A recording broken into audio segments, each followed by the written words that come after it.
Engaging in these steps can give students the opportunity to become familiarized with the organizational structure of the conversation. During the follow-up, the students will observe parts of a letter, sentence development, and punctuation placement while creating a thank you letter for our guest speaker. Strategy 3. Student Book Talks.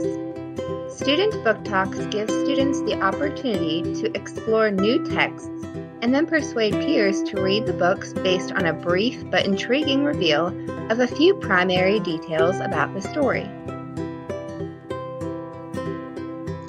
This strategy facilitates peer encouragement to read while introducing students to a variety of text genres and topics through a visually appealing format.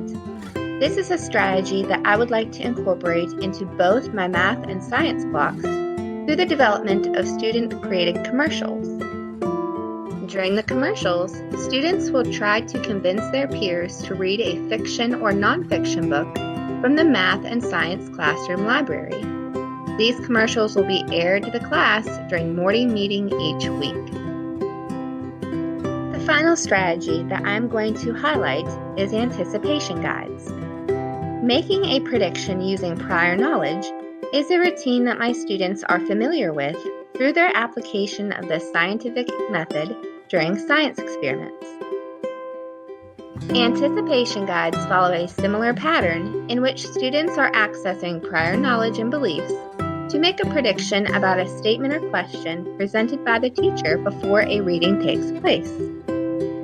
Students revisit their responses following the reading to determine if and how their beliefs were altered as a result of the new information. An anticipation guide is a versatile tool that is effective in piquing students' interests before a reading, increasing engagement during a reading, and facilitating reflection after a reading. Although I have yet to incorporate anticipation guides into my instruction, I would like to utilize them during my science lessons. My students conduct experiments regularly, and these activities are often paired with a reading experience. Through the implementation of anticipation guides, my goal is for my students to compare their hypotheses to the information supported by the text as well as the results of their experiments.